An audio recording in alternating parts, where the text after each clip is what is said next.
Price the Lord brothers and sisters. இயேசு கிறிஸ்து நாமத்தினால் உங்கள் அனைவரும் வாழ்த்துகிறேன். இன்னைக்கு நாம பார்க்க போற படிப்பினை கலாத்தியர் 5:22-23 இந்த ஆவின் கனிகள் இருக்கு இல்லையா? இந்த ஆவின் 9 கனிகளில 2ஆம் கனி தான் இந்த சந்தோஷம் என்ற ஆவின் கனி. ஏன்னா இந்த ஆவின் கனிகளில் முதன்மையா இருக்குது பாத்தீங்கன்னாக்கா அன்பு. அந்த அன்பு இல்லாவிட்டால் இந்த பூமியில நாம எவ்வளவுதான் நற்கரிகள் செய்தாலும் பிரயோஜனம் இல்லை. ஏன்னா அன்புதான் பிரதானம். தேவன் அன்பா இருக்கிறார். அப்போ அன்பு இருந்தாதான் சந்தோஷமே இருக்கும். ஏன்னா சில பேருக்குள்ள இடத்துல வேதனைகள், உலக கவைகள் இதெல்லாம் இருக்கிறதுக்கு காரணமே அவங்க உள்ளத்துல சந்தோஷம் இல்லை. அப்போ அன்பு இருந்தா உள்ளத்துல சந்தோஷமும் இருக்கும். ஏன்னா அந்த 9 கனிகளும் பல முதன்மையா இருக்குது அன்பு, பிறகு சந்தோஷம். அன்பு இருந்தா சந்தோஷம் இருக்கும்.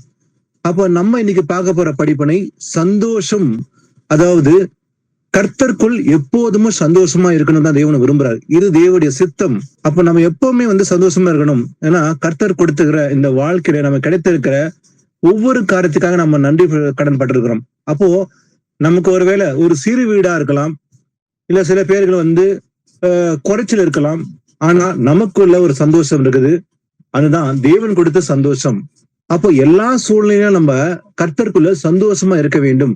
எப்போதும் கிறிஸ்துக்குள்ள சந்தோஷமா இருக்க வேண்டும் என்பதே தேவனுடைய சித்தமா இருக்குது. வாசிக்கலாம் 1 தெசலோனிக்கர் 5:16-18. எப்பொழுதும் சந்தோஷமா இருங்கள், இடைவிடாமல் ஜெபம் பண்ணுங்கள், எல்லாவற்றிலேயும் ஸ்தோத்திரம் செய்யுங்கள். அப்படி செய்வதே கிறிஸ்து இயேசுக்குள் உங்களை குறித்து தேவனுடைய சித்தமா இருக்கிறது. ஆமென். ஆமென். பாருங்க, எது தேவனுடைய சித்தமா இருக்கிறா? எப்போதும் சந்தோஷமா இருங்கள், ஆல்வேஸ். அப்ப இன்னைக்கு மாத்திரமா இல்ல, இந்த ஒரு மாதம் மாற்றமா இல்ல, எப்போதும் ஆல்வேஸ். ஏன் அதை கர்த்தர் சொல்கிறார் பாத்தீங்கன்னாக்கா, இடைவிடாமல் ஜெபம் பண்ணுங்கள். அப்போ அவர் சொல்லுகிற வார்த்தை எப்போதுமே சந்தோஷமா இருக்கணும். அந்த சந்தோஷத்தில் நம்ம ஜெபம் பண்ண வேண்டும். எல்லாவற்றிலும் ஸ்தோத்திரம் செய்யுங்கள். அப்படி செய்வதே கிறிஸ்து இயேசுக்குள் உங்களை குறித்து தேவனுடைய சித்தமா இருக்கிறது. அப்ப நம்ம சந்தோஷமா இருக்கணும் தான் தேவனை விரும்புறாரு. நம்ம எல்லாம் துக்கமா இருக்கணும், வேதனையோட இருக்கணும், கவலையோட இருக்கணும் தேவன் விரும்பவே இல்லை. அப்போ எல்லா சூழ்நிலையும் நம்ம சந்தோஷமா இருக்க வேண்டும். சந்தோஷம் இல்லைன்னா என்ன நடக்கும்? சில பேர்களுக்கு கவலை வந்துடும். சில பேர்களுக்கு கவலை இருக்கும் இல்லையா? எப்படிப்பட்ட கவலை? உலக கவலைகள். ஆனா சில அடிப்படை தேவைகளுக்கே சில பேர் கவலைப்படுவாங்க. அதாவது எண்ணத்தை உண்போம், எண்ணத்தை குடிப்போம். ஆனா ஆண்டவர் சொல்றாரு, எண்ணத்தை உடுப்போம், எண்ணத்தை குடிப்போம் எண்ணத்தை உடுப்போம் என்று கவலைப்படாதிருங்கள். அப்போ சந்தோஷம் இல்லைன்னா என்ன இருக்கும்? கவலை இருக்கும். ஆனா கவலைப்படக்கூடாதுன்னு இயேசப்பா சொல்றாரு. ஏன்னா இந்த உலக மக்கள், தேவனை அறியாத மக்கள் சிலர், அவங்க உள்ளத்துல கவலை இருக்கும். ஏன்னா நாளை தினத்தை குறித்து கவலை. அடுத்து என்ன செய்வது? எண்ணத்தை உண்போம், எண்ணத்தை உடுத்துவோம், எண்ணத்தை குடிப்போம் என்பது இந்த அஞ்ஞானிகள் தான் அதை நாடுவாங்க, தேடுவாங்க. அவங்க உள்ளத்துல கவலை இருக்கும். ஆனா தேவனுடைய பிள்ளைகள் அந்த விஷயத்துல கவலை கொள்ளக்கூடாதுன்னு ஆண்டவர் சொல்றாரு. மத்தேயு 6 சொல்றாரு, கவலை கொள்ளாதிருங்கள். ஏன்னா நம்ம என்ன உடுத்த போறோம், என்ன உண்போம் என்று இயேசு கிறிஸ்து நல்லாவே தெரியும்.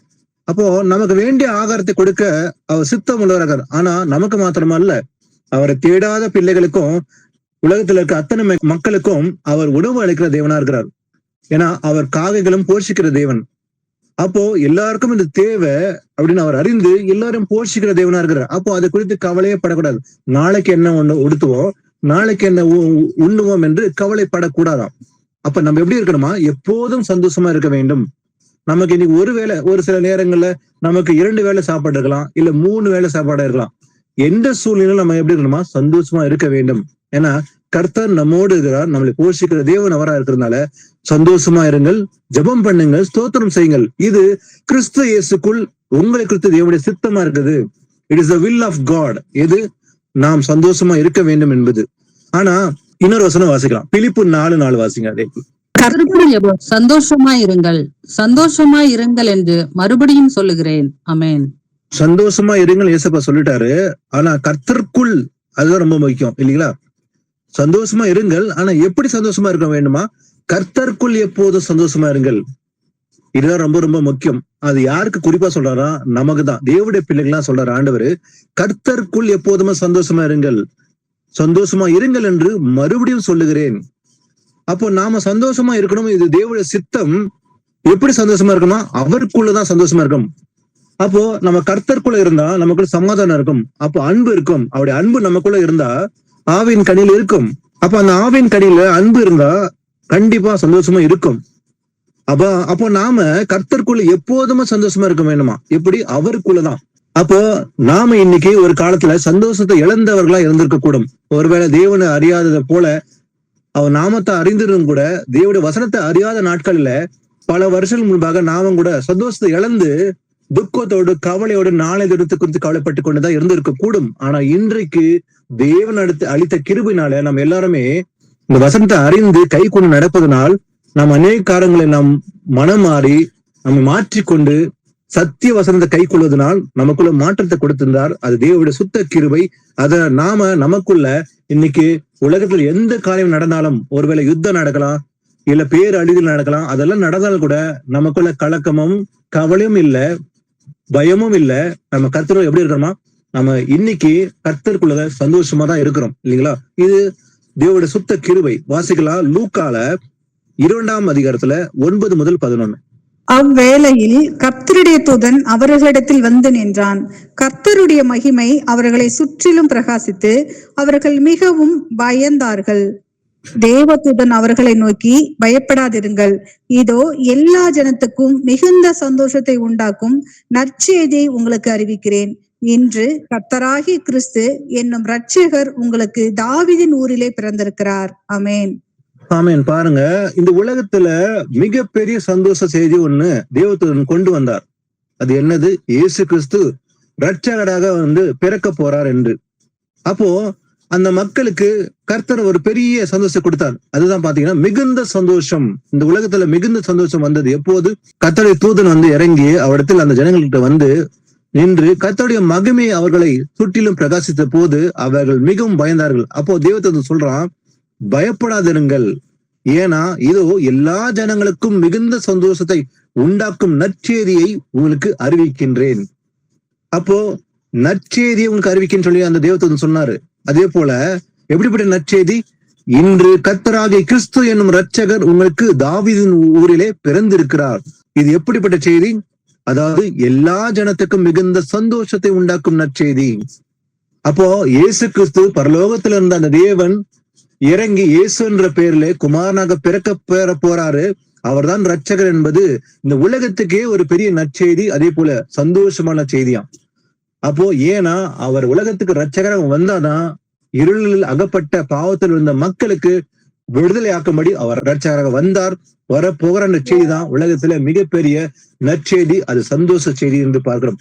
அவர் வந்ததாலதான் இன்னைக்கு நமக்கு அந்த ரட்சிப்புக்கு கிடைக்க நாம் அந்த பாக்கியத்தை பெற்றிருக்கிறோம். இயேசு கிறிஸ்து இந்த பூமியில வெளிப்பட்டதுனாலதான், மாம்சத்துல அவர் இரட்சகராக வந்ததுனாலதான் இன்னைக்கு நமக்கெல்லாம் அந்த ஸ்லாக்கியம் கிடைச்சது. எப்படிப்பட்ட ஸ்லாக்கியம்? அவர் ராஜ்யத்தில் பிரவேசிக்கிற அந்த ஸ்லாக்கியம். நாம் எல்லாம் அவருடைய பிள்ளைகளா இருக்கும்படி அப்பா பிதாவை என்று கூப்பிடத்தக்க புத்திர சுவீகாரத்தின் அந்த பாக்கியத்தை நமக்கு எல்லாருக்கும் கொடுத்திருக்கிறார் இல்லைங்களா? அப்போ இதுதான் உலகத்துல மிகப்பெரிய குட் நியூஸ்ன்னு சொல்ற விஷயம். எது? இயேசு கிறிஸ்து இரட்சகராக வரப்போற அன்னைக்கு அந்த மக்களுக்கு உலகத்துக்கே ஒரு பெரிய சந்தோஷ செய்தி. எது? இயேசு கிறிஸ்து வெளிப்பட போகிறார் என்ற செய்தி தான். அவர் இரட்சகராக வரப்போகிறார், அவர்தான் இயேசு என்ற செய்தி உலகத்துக்கு ஒரு பெரிய செய்தியா இருந்து அதுதான் சந்தோஷ செய்தி என்று பார்க்கிறோம். அவர் வந்தார். ஆனா இயேசு கிறிஸ்து இந்த பூமிக்கு வந்தார். ஏன் வர வேண்டும்? ஏன் இந்த நற்செய்தின்னு சொன்னாரு? ஏன் இந்த சந்தோஷமான செய்தி, மிகுந்த சந்தோஷம் என்று தேவதூதன் சொன்னார் இல்லையா? அதாவது ஜனத்துக்கு, எல்லா ஜனத்துக்கும் மிகுந்த சந்தோஷத்தை உண்டாக்கும் நற்செய்தின்னு சொல்லி அந்த தேவதூதன் சொன்னது நிமித்தமாக எதற்காக சொன்னார்? ஆனா அது அறிய வேண்டும் என்றால் எபிரேயர் 2ஆம் அதிகாரம் 14 முதல் 16 வாசிக்கலாம். ஆதலால் பிள்ளைகள் மாம்சத்தையும் இரத்தத்தையும் உடையவர்களாய் இருக்க அவரும் அவர்களைப் போல மாம்சத்தையும் இரத்தத்தையும் உடையவரானார். மரணத்துக்கு அதிகாரியாகிய பிசாசானவனை தமது மரணத்தினாலே அழிக்கும்படிக்கும் ஜீவ காலமெல்லாம் மரண பயத்தினாலே அடிமைத்தனத்திற்குள்ளானவர்கள் யாவரையும் விடுதலை பண்ணும்படிக்கும் அப்படியானார். ஆதலால் அவர் தேவ தூதருக்கு உதவியாக கை கொடாமல் ஆபிரகாமின் சந்ததிக்கு உதவியாக கை கொடுத்தார். ஆமென்.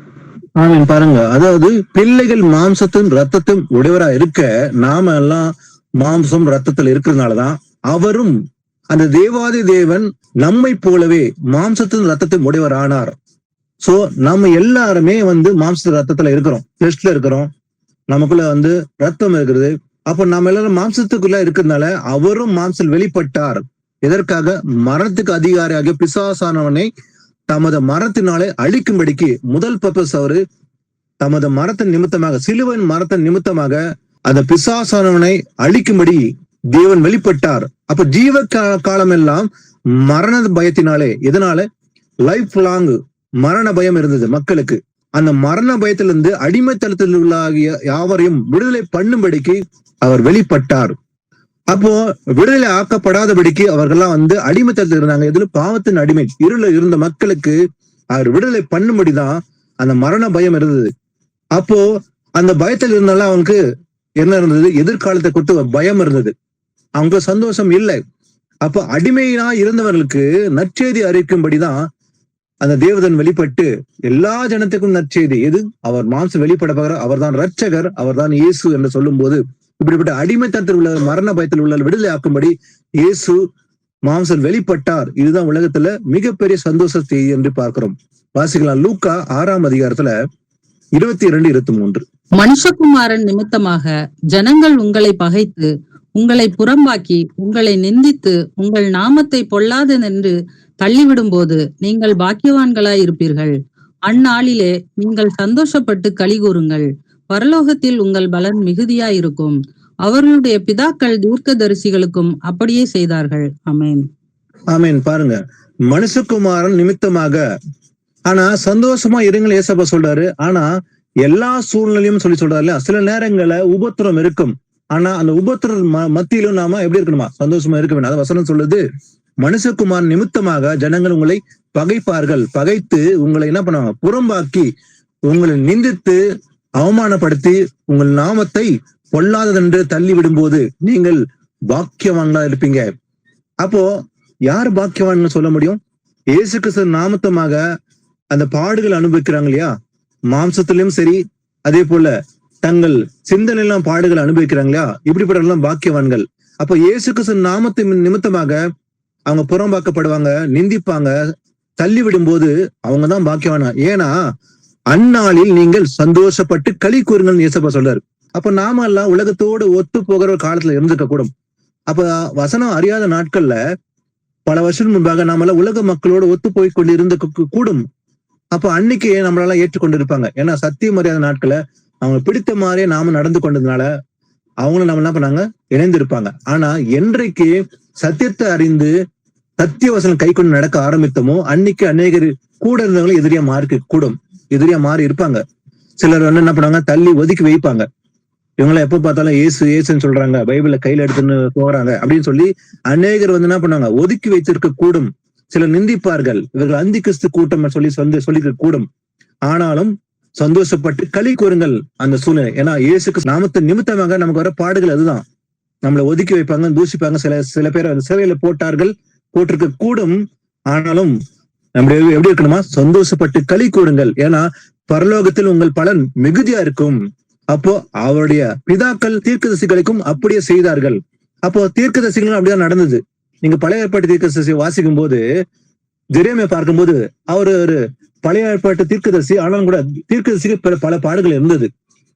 அவர் சத்தியத்தை சத்தியமாய் எச்சரித்து கண்டித்து பேசும்போது ஜெரேமியா பிடித்து அவங்க என்ன பண்ணாங்க? ஒரு பள்ளத்துல போட்டுட்டு சாப்பாடு தண்ணி இல்லாம வச்சாங்க. ஆனாலும் ஜெரேமியா பயப்படவே இல்லை. அவர் அமைதியா பொறுமையா சமாதானத்தோட தான் இருந்தார். ஆனாலும் கர்த்தர் சொன்ன வார்த்தையை அவர் பின்வாங்கவே இல்லை. முன்னிட்ட காலை பின்வாங்கவும் இல்லை. அவர் எச்சரித்து கண்டித்து உணர்த்தி உள்ளபடியும் எச்சரிக்கிற ஒரு நல்ல தீர்க்க செய்கிறவர் தான் ஜெரேமியா என்று பார்க்கக்கூடும். வாசிக்கலாம் லூக்கா 10ஆம் அதிகாரத்துல 17 முதல் 21. பின்பு அந்த 70 பேரும் சந்தோஷத்தோட திரும்பி வந்து, ஆண்டவரே, உம்முடைய நாமத்தினாலே பிசாசுகளும் எங்களுக்கு கீழ்ப்படுகிறது என்றார்கள். அவர்களை அவர் நோக்கி, சாத்தான் மின்னலை போல வானத்திலிருந்து வீழ்கிறதை கண்டேன். இதோ சர்ப்பங்களையும் தேள்களையும் மிதிக்கவும் சத்ருவனுடைய சகல வல்லமையும் மேற்கொள்ளவும் உங்களுக்கு அதிகாரம் கொடுக்கிறேன். ஒன்றும் உங்களை சேதப்படுத்த மாட்டாது.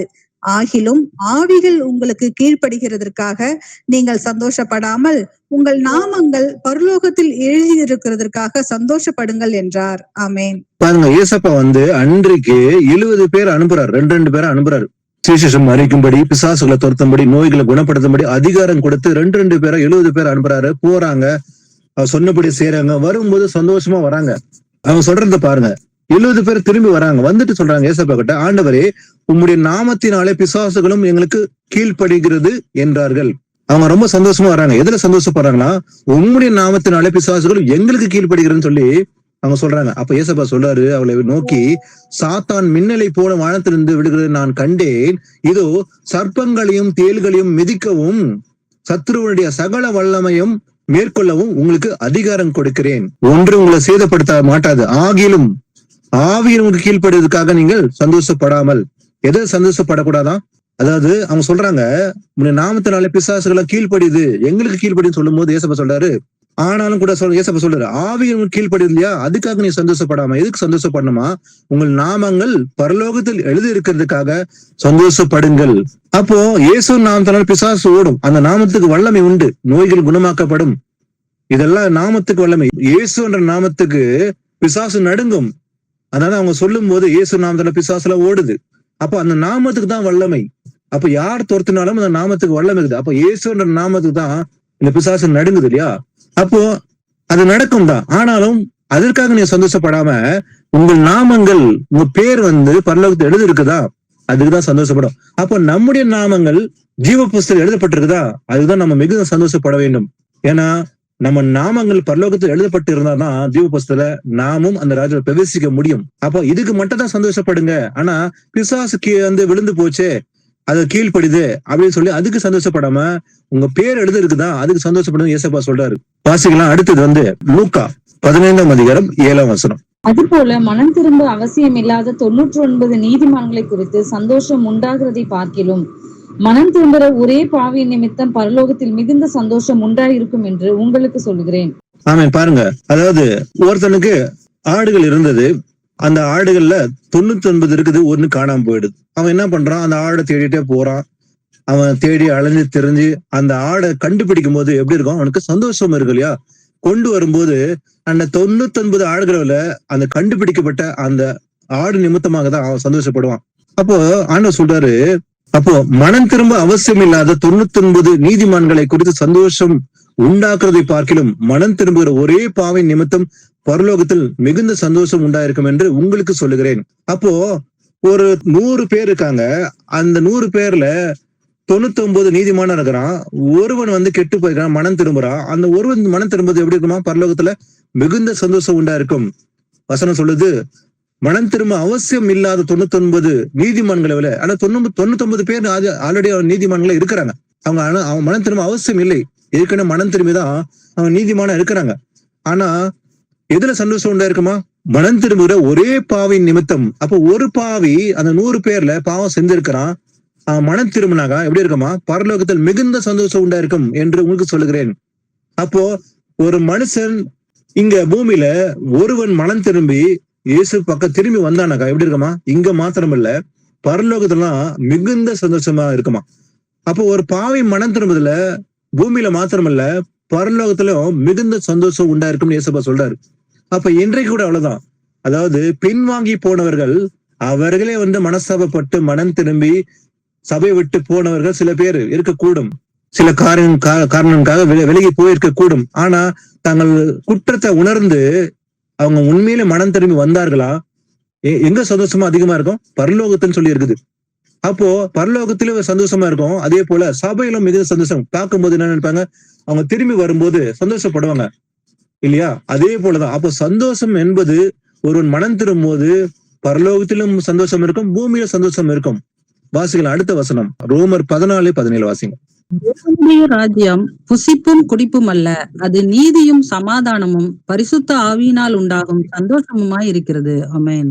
ஆமென். பாருங்க, தேவனுடைய ராஜ்யம், கிங்டம் ஆஃப் காட், அது எப்படிப்பட்டதா இருக்குதா? புசிப்பும் குடிப்பும் அல்ல.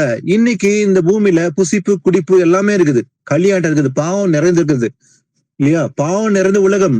ஆனால் தேவனுடைய ராஜ்யம் அப்படிப்பட்டது அல்ல. ஏன்னா இதே பூமியில அவர் ஆட்சி செய்ய போகிறார். தேவனுடைய ராஜ்யம் 1000 வருஷம் அரசாட்சி இருக்க போது. இன்னைக்கு இருக்கிற இந்த ராஜ்யம் போல இருக்க போது. இன்னைக்கு இருக்கிற ராஜ்யம் எப்படிப்பட்டது? இன்னைக்கு பாவம் நிறைந்த ஆட்சிகள் இல்லையா? ஆனா இதுக்கெல்லாம் ஒரு முடிவு காலம் வச்சிருக்காரு. அதுதான் 3ஆம் உலக போர். அந்த 3ஆம் உலக போருக்கு பிறகுதான் இயேசு கிறிஸ்து வரப்போறாரு. அவர் நியாய தீர்ப்பை கொடுத்து விட்டு அதை நீதிமான்களுக்கு என்ன பண்றாரு? நித்தியத்தின் கொடுப்பார். அப்ப அந்த நீதிமான்கள் எல்லாருமே தேவராஜ்யத்தில் பிரவேசிப்பார்கள். அவர்களும் ராஜாக்களை போல ஆசாரியர்களை போல இருப்பார்கள் சொல்லி வசனம் சொல்லுது. அப்போ அந்த ராஜ்யம் எப்படிப்பட்டதா இருக்குமா? இன்னைக்கு இருக்கிறது போல அன்னைக்கு வந்து இந்த தேவட ராஜ்யம் புசிப்பதோ குடிப்பதோ இருக்க போறதில்ல. அதே போல பாவம் இருக்காது, அங்க சமாதானம் மட்டும் தான் இருக்கும், சந்தோஷம் நிறைந்த ஒரு ராஜ்யமா இருக்க போகுது. அத வசனம் சொல்றது, புசிப்பும் குடிப்பும் அல்ல, அது நீதியும் சமாதானமும் பரிசுத்த ஆவினால் உண்டாகும் சந்தோஷமா இருக்கிறது. அப்போ பரிசுத்த ஆவினால் உண்டாகும் சந்தோஷம் எங்க இருக்குதா? உண்மையிலே அந்த ராஜ்யம் தான், அதுதான் தேவட ராஜ்யம். அது 1000 வருஷம் ஆசை, 1 வருஷம் 2 வருஷம் இல்ல, 1000 வருஷமா வந்து சந்தோஷம் நிறைந்த ராஜ்யம். அங்க வந்து வேதனை, கண்ணீர், கவலை, துக்கம், வியாதி எதுவுமே இல்லாத ஒரு சமாதானமான ஒரு ராஜ்யமா இருக்க போதான், அதுதான் தேவட ராஜ்யம். அதனால்தான் தேவட ராஜ்யம் புசிப்பும் குடிப்பும் அல்ல என்று வசனம் சொல்லுது. வாசிகளா, யாக்கோபு 1ஆம் அதிகாரம் 2-3. என் சகோதரரே, நீங்கள் பலவிதமான சோதனைகளில் அகப்படும் பொழுது உங்கள் விசுவாசத்தின் பரீட்சையானது பொறுமையை உண்டாக்கும் என்று அறிந்து அதை மிகுந்த சந்தோஷமாக எண்ணுங்கள். ஆமென். ஆமென். எதை வந்து மிகுந்த சந்தோஷமா எண்ண வேண்டுமா? நீங்கள் பலவிதமான சோதனைகளில் அகப்படும் போது, சில நேரங்கள வந்து டெஸ்ட் வரும், விசுவாச சோதனை வந்து நடக்கும் இல்லையா? அந்த சமயத்துல எப்படி இருக்குமா? உங்கள் விசுவாசம் பரீட்சையானது என்ன பண்ணுமா? பொறுமை உண்டாக்கும் என்று அறிந்து. அப்போ விசுவாசம் பரீட்சை வந்து அவசியம், ஒவ்வொரு தேவட பிள்ளைகளுக்கும் தேவை. அந்த பரீட்சையில நாம வந்து வெற்றி பெற வேண்டும். அப்போ அந்த பரீட்சை நிமித்தமாக என்ன நடக்குமா? பொறுமை உண்டாக்கும் நமக்கு. அப்ப நீடிய பொறுமை நமக்கு எப்படி உண்டாக்குமா? அந்த பரீட்சை நிமித்தமாக, விசுவாசம் பரீட்சை நிமித்தமாக நமக்கு பொறுமையை உண்டாக்கும் என்று அறிந்து என்ன பண்ணமா? அதை மிகுந்த சந்தோஷமா எண்ண வேண்டும். ஏன் எனக்கு இவ்வளவு கஷ்டம்? ஏன் எனக்கு மட்டும் இப்படி ஒரு வேதனை? ஏன் எனக்கு இப்படிப்பட்ட ஒரு பரீட்சை என்று ஒருபோதும் நமக்கு வேதனை உண்டாக கூடாது. சில நேரங்கள் வந்து சில பேர் யோசிப்பாங்க, எனக்கு ஏன் இப்படிப்பட்ட கஷ்டம் வந்துச்சு, எனக்கு ஏன் இப்படிப்பட்ட வேதனை அப்படின்னு சொல்லி அவங்க தத்தளிப்பாங்க. ஆனா சில நேரங்கள்ல அது விசுவாசம் பரீட்சை என்று அவங்க புரியாம அவங்க வந்து தடுமாறுவாங்க. ஆனா விசுவாசம் பரீட்சை வரும்போது நம்ம எப்படி இருக்கணுமா? பொறுமையா இருக்க வேண்டும். ஏன்னா திராணிக்கு மேல சோதிக்கப்பட ஒரு நாளும் அவர் விட மாட்டார் நம்ம, இல்லையா? அப்போ ஒரு லிமிட் இருக்கு, அந்த லிமிட் நமக்கும் தெரியும், எவ்வளவு வந்து சுமக்க முடியுமோ அந்த சுமைக்கத்தக்கதாக தான் வந்து அவர் நம்மள டெஸ்ட் பண்ணி பார்ப்பார், விசுவாசம் பரீட்சை கொடுப்பாரு. திராணிக்கு மேல சோதிக்க விட மாட்டான்னு சொல்லியிருக்காரு ஆண்டவர், இல்லையா? அப்போ அந்த பரீட்சையில நாம பொறுமையோடு இருந்தால் எப்படி இருக்கணுமா? அதை மிகுந்த சந்தோஷமா எண்ண வேண்டுமா? வாசிக்கலாம் 1 பேதுரு 4ஆம் அதிகாரம் 12-13. பிரியமானவர்களே, உங்களை சோதிக்கும்படி உங்கள் நடுவில் பற்றி எரிகிற அக்கினியை குறித்து ஏதோ புதுமை என்று திகையாமல், கிறிஸ்துவின் மகிமை வெளிப்படும் போது நீங்கள் களி கூர்ந்து மகிழும்படியாக அவருடைய பாடுகளுக்கு நீங்கள் பங்காளிகள் ஆனதால் சந்தோஷப்படுங்கள். ஆமென். பாருங்க, இதுல கூட சந்தோஷப்படணுமா? இதுல பாத்தீங்கன்னாக்கா அவருடைய பாடுகளுக்குள்ள நம்ம சந்தோஷப்பட வேண்டும், இல்லையா? ஏதோ புதுமை என்று எண்ணாதிருங்கள். என்னப்பா இது, எனக்கு இவ்வளவு பெரிய ஒரு உபத்திரம் வந்துச்சுன்னு சொல்லி ஒரு புதுமையா நம்ம எண்ணக்கூடாதான். ஏன்னா உங்களை சோதிக்கும்படி உங்கள் நடுவில் பற்றி எறிகிற அக்கினியை குறித்து ஏதோ புதுமை என்று திகையாமல், என்ன இது, நான் இவ்வளவு நாள் வந்து நான் நல்லதான் இருந்தேனே, இவ்வளவு பெரிய கஷ்டம் வந்துச்சு, இவ்வளவு பெரிய இக்கட்டு வந்திருக்குன்னு சொல்லி புதுமை என்று திகையாமல் எப்படி இருக்கணுமா? கிறிஸ்துவின் மகிமை வெளிப்படும் போது நீங்கள் களி கூர்ந்து மகிழும்படியாக அவருடைய பாடுகளுக்கு நீங்கள் பங்காளி ஆனதால் என்ன பண்ணுமா? சந்தோஷப்படுங்கள். அப்போ அவருடைய அவருக்கு பூமியில வந்து மாம்சல் பாடுகள் இருந்து ஏசப்பா கூட, அதே போல நமக்கும் அந்த பாடுகளுக்கு பங்கு இருக்குது. அதனால அவருடைய பாடுகளுக்கு நீங்கள் பங்காளி ஆனதால் என்ன பண்ணுமா? சந்தோஷப்படுங்கள். ஒரு போல துக்கப்படக்கூடாது. ஏன்னா சில நேரங்கள் வந்து விசுவாச சோதனை நடக்கும். எப்படின்னு பாத்தீங்கன்னாக்கா, அதாவது சில நேரங்களை வந்து அவர் டெஸ்ட் பண்ணி பார்ப்பார். என்ன பண்ணுவார் அவரு? சில நேரங்கள்ல அதாவது ஒரு பொண்ணை புடமிடுவது போல நம்மளை புடமிட்டு பார்ப்பார். நம்மளுக்கு ஒரு விசுவாச பரீட்சை இருக்கும். ஏன்னா ஒரு பொண்ணை வந்து புடமிட்டு கடைசியில அது எப்படி இருக்குமா? சுத்த பொண்ணாக விளங்கும், இல்லையா? அதே போலதான் நம்மளை புடமிடும் போது அது சோதனை பரீட்சை, அது விசுவாச சோதனை பரீட்சை வரும்போது நம்ம திகைக்க கூடாது. புதுமை என்று திகையாம, தடுமாறாம, இடர் அடையாம எப்படி இருக்கணுமா? பொறுமையோடு இருந்தோம்னாக்கா நமக்கு என்னமா? அது சந்தோஷமா இருக்கும். அப்ப சந்தோஷப்பட வேண்டும். இதுலதான் சந்தோஷப்பட வேண்டும். 3 யோவான்ல 1ஆம் அதிகாரத்துல 1-4. நான் சத்தியத்தின்படி நேசிக்கிற பிரியமான காயுவுக்கு எழுதுகிறதாவது, பிரியமானவனே, உன் ஆத்மா வாழ்கிறது போல நீ எல்லாவற்றிலும் வாழ்ந்து சுகமாய் இருக்கும்படி வேண்டுகிறேன். சகோதரர் வந்து நீ சத்தியத்தில் நடந்து கொள்கிறாய் என்று உன்னுடைய உண்மையை குறித்து சாட்சி கொடுத்த போது மிகவும் சந்தோஷப்பட்டேன். என் பிள்ளைகள் சத்தியத்தில் நடக்கிறார்கள் என்று நான் கேள்விப்படுகிற சந்தோஷத்திலும் அதிகமான சந்தோஷம் எனக்கு இல்லை. ஆமாம். பாருங்க, யோவான் நிருபத்தை எழுதும் போது யோவான் சொல்றது பாருங்க, மூப்பனாகிய நான் சத்தியத்தின்படி நேசிக்கிற பிரியமான காயுவுக்கு எழுதுறாவது. அப்ப யோவான் வந்து காய்க்கு எழுதும்போது எப்படி எழுதுறோம் பாருங்க. பிரியமானவனே, காயோ பார்த்து உன் ஆத்துமா வாழ்கிறது போல நீ எல்லாவற்றையும் வாழ்ந்து சுகமா இருக்கும்படி வேண்டுகிறேன்னு சொல்லி வாழ்த்துல சொல்லிவிட்டு, சகோதரர் வந்து நீ சத்தியத்தில் நடந்து கொள்ளுகிறாய் என்று உன்னுடைய உண்மையை குறித்து சாட்சி கொடுக்கும் போது யோவான் சொல்றாரு, காயை பார்த்துட்டு, அதாவது சகோதரர் ஒருத்தர் வந்து நீ சத்தியத்தில் நடந்து கொள்ளுகிறாய், நீ சத்தியத்தின்படி அறிந்து நடந்து கொள்கிறாய் என்று உன்னுடைய உண்மையை குறித்து சாட்சி கொடுக்கும் போது என்ன பண்ற, மிகவும் சந்தோஷப்பட்டேன். யோவான் சொல்றாரு, நான் ரொம்ப சந்தோஷப்படுறேன். எந்த விஷயத்துல? சகோதரன் சாட்சி கொடுக்கும் எந்த விஷயத்துல? நீ சத்தியத்தில் நடக்கிறாய் என்று உன்னுடைய உண்மையை குறித்து. அப்போ ஒருவன் சத்தியத்தை அறிந்து நடக்கும் போது கூட நமக்கு எப்படி இருக்குமா? சந்தோஷம் உண்டாகும் நமக்கும் கூட, இல்லையா? அப்போ ஒரு சகோதரன் இது வரைக்கும் சத்தியமே அறியவில்லை, அவனை அறிந்து கொண்டு வசனங்களை கை கொண்டு நடக்கும் போது அவங்கள மாற்றத்தை பார்க்கும் போது நமக்கு என்ன உண்டாகும்? சந்தோஷம் உண்டாகும். அப்போ அதே தான் யோவான சொல்றாரு காயை பத்தி, நீ சத்தியத்தில் நடந்து கொள்கிறாய் என்று உன்னுடைய உண்மையை குறித்து சாட்சி கொடுக்கும் போது நான் என்ன பண்ணேன்? ரொம்ப ரொம்ப சந்தோஷப்படுகிறேன். அப்போ இதுதான் மிகுந்த சந்தோஷம். அப்போ ஒருவன் மனம் திரும்பி அவன் சத்தியத்தை கை கொண்டு நடக்கிறான் என்றால் நாம் பார்க்கும்போது நமக்குள்ள எப்படி இருக்குமா? சபையில சந்தோஷம் உண்டா இருக்கும். அப்ப மிகுந்த சந்தோஷம் நமக்கும் இருக்கும். ஏன்னா ஒரு சகோதரன் அறிந்து கொண்டான் சத்தியத்தை, அவன் மாறி இருக்கிறான், சத்தியத்தின் கை கொண்டு நடக்கிறான் என்பது அறிந்து இருக்கும் போது நமக்கும் எப்படி இருக்குமா? சந்தோஷம் உண்டு. அதுதான் யோவானும் சந்தோஷப்படுகிறான் அந்த விஷயத்துல சொல்லி பார்க்கிறோம். வாசிக்கலாம். அடுத்தது வந்து ரோமர் 12:12 வாசிக்கலாம். நம்பிக்கையிலே சந்தோஷமாயிருங்கள், உபத்திரவத்திலே பொறுமையாயிருங்கள், ஜெபத்திலே உறுதியாய் தரித்திருங்கள். ஆமென். ஆமென். சந்தோஷமா இருக்க வேண்டும், எல்லா சூழ்நிலையும் சந்தோஷமா இருக்க வேண்டும். ஆனா முக்கியமா எந்த விஷயம் சந்தோஷமா இருக்குமா? நம்பிக்கையில சந்தோஷமா இருங்கள். அப்போ நம்பிக்கை சந்தோஷமா இருக்க வேண்டும். அதே போல உபத்திரத்துல எப்படி இருக்கணும்? பொறுமையா இருங்கள். அதே போல் ஜெபத்தில உறுதியா தரித்திருங்கள். ஆனா இந்த நம்பிக்கையில சந்தோஷமா இருங்கள். எப்படிப்பட்ட நம்பிக்கை? வாசிக்கலாம். ரோமர் 5:1-2. இவ்விதமாக நாம் விசுவாசத்தினாலே நீதிமான்கள் ஆக்கப்பட்டிருக்கிறபடியால் நம்முடைய கர்த்தராகிய இயேசு கிறிஸ்து மூலமாய் தேவனிடத்தில் சமாதானம் பெற்றிருக்கிறோம். அவர் மூலமாய் நாம் இந்த கிருபையில் பிரவேசிக்கும் ஸ்லாக்கியத்தை விசுவாசத்தினால் பெற்று நிலை கொண்டிருந்து தேவ மகிமையை அடைவோம் என்கிற நம்பிக்கையினாலே மேன்மை பாராட்டுகிறோம். ஆமென். பாருங்க, நம்பிக்கையில சந்தோஷமா இருங்கள் என்று வசந்தம் நாம் பார்த்தோம். ஆனா எந்த விஷயத்துல சந்தோஷமா இருக்க வேண்டுமா? எப்படிப்பட்ட நம்பிக்கையை? அதாவது தேவ மகிமை அடைவோம் என்கிற நம்பிக்கையினாலே மேன்மை பாட்டுகிறோம். அப்போ எப்படிப்பட்ட நம்பிக்கை? தேவ மகிமை அடைவோம் என்ற நம்பிக்கை. பவுல் எழுதும் போது அவன் சொல்றான், நாம் விசுவாசத்தினாலே நீதிமான்கள் ஆக்கப்பட்டு இருக்கிறபடினால் நம்முடைய கர்த்தராக இயேசு கிறிஸ்து மூலமாய் தேவனுடைய சமாதானம் பெற்றிருக்கிறோம். அப்போ இன்னைக்கு நமக்கு நம்முடைய உள்ளத்துல சந்தோஷம் இருக்குதா? சந்தோஷம் இருந்தா சமாதானமும் இருக்கும். அப்போ எதன் நிமித்தமாக? கர்த்தராக இயேசு கிறிஸ்து மூலமாய் தேவனுடைய நாம சமாதானம் பெற்றிருக்கிறதுனால அவர் மூலமாய் நாம் இந்த கிருபையில் பிரவேசிக்கும் ஸ்லாக்கியத்தை விசுவாசத்தினால பெற்று நிலை கொண்டிருந்து தேவ மகிமை அடைவோம் என்ற நம்பிக்கையினாலே என்ன பண்றேன்? பவுல் சொல்றாரு, மேன்மை பாட்டுகிறேன். எந்த விஷயத்துல? தேவ மகிமை அடைவோம் என்ற நம்பிக்கை. அப்ப இப்படிப்பட்ட நம்பிக்கையில் எப்படி இருக்கணுமா? நம்ம சந்தோஷமா இருக்க வேண்டும். வாசிக்கலாம். ஆபகுக் 3:17-18 வாசிங்க.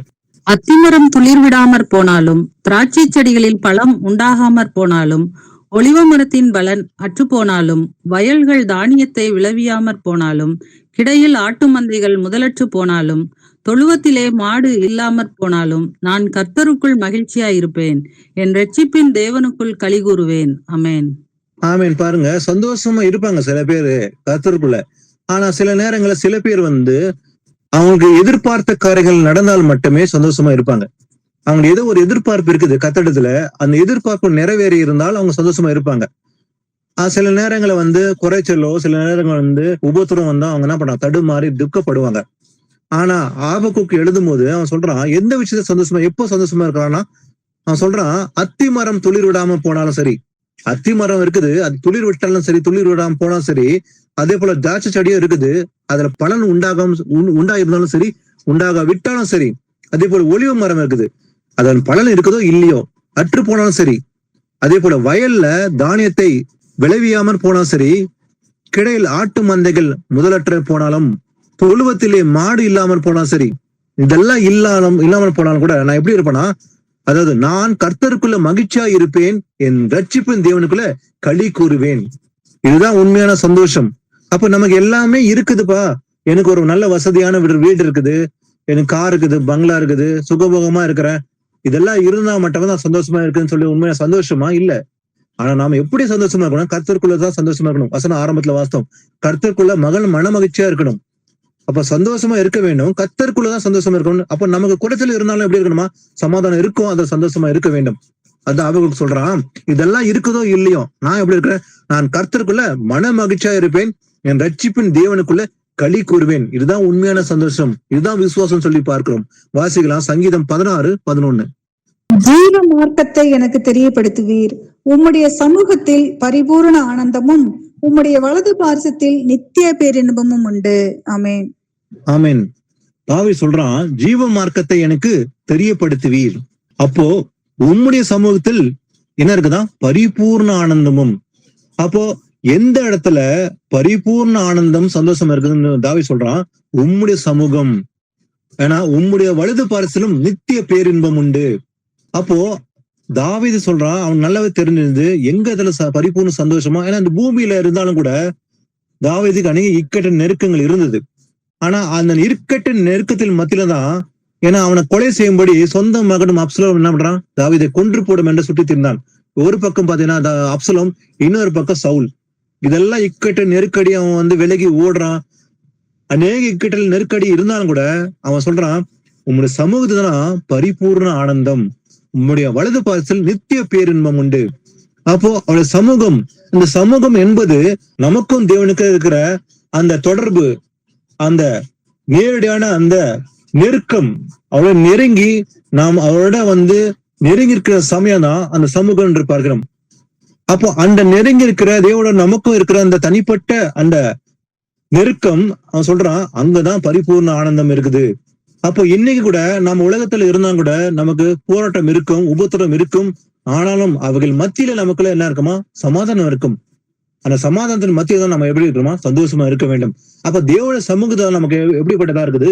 நமக்கு அதிகமான ஆனந்தமான இருக்குது தேவோட சமூகம் என்று பார்க்கிறோம், பரிபூர்ண ஆனந்தம் என்று பார்க்கிறோம். வாசிக்கலாம் 1 பேதுரு 1:8-9. அவரை நீங்கள் காணாமல் இருந்தும் அவரிடத்தில் அன்பு கூறுகிறீர்கள், இப்பொழுது அவரை தரிசியாமல் இருந்தும் அவரிடத்தில் விசுவாசம் வைத்து சொல்லி முடியாததும் மகிமையால் நிறைந்ததுமாய் இருக்கிற சந்தோஷம் உள்ளவர்களாய் களி கூர்ந்து உங்கள் விசுவாசத்தின் பலனாகிய ஆத்தும ரட்சிப்பை அடைகிறீர்கள். ஆமென். பாருங்க, அவரை நீங்கள் காணாமல் இருந்தும். அப்போ இன்னைக்கு நாம இயேசு கிறிஸ்து பார்த்திருக்கிறோமா? 2000 வருஷம் முன்பாக இயேசு கிறிஸ்து அவர் மாம்சம் வெளிப்பட்டார் பெத்லகேமிலே. ஆனா அவரை இன்றைய வரை நாம் பார்க்கவில்லை, ஆனால் விசுவாசிக்கிறோம்.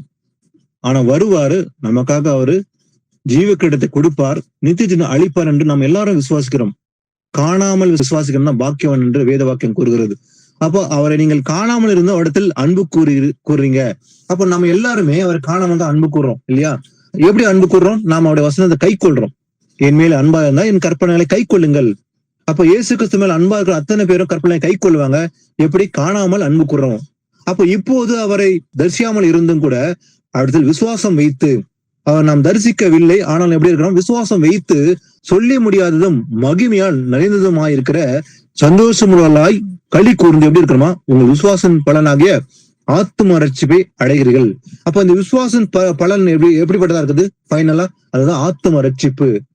அப்ப இன்னைக்கு காணாமல் விசுவாசித்து நம்ம தேவனிடத்தில் அன்பு கூர்ந்தால் அதற்கான பலன் எப்படிப்பட்டதா இருக்கும் போது? ஆத்தும ரட்சிப்பு அடைவோம்னு சொல்லி வசனம் சொல்லுது.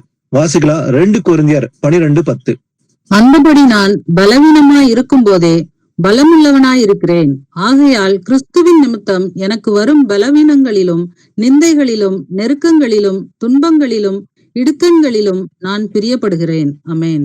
ஆமென். பவுல் கூறுகிறான், அந்தபடி நான் பலவீனமா இருக்கும் போதே. எப்போது?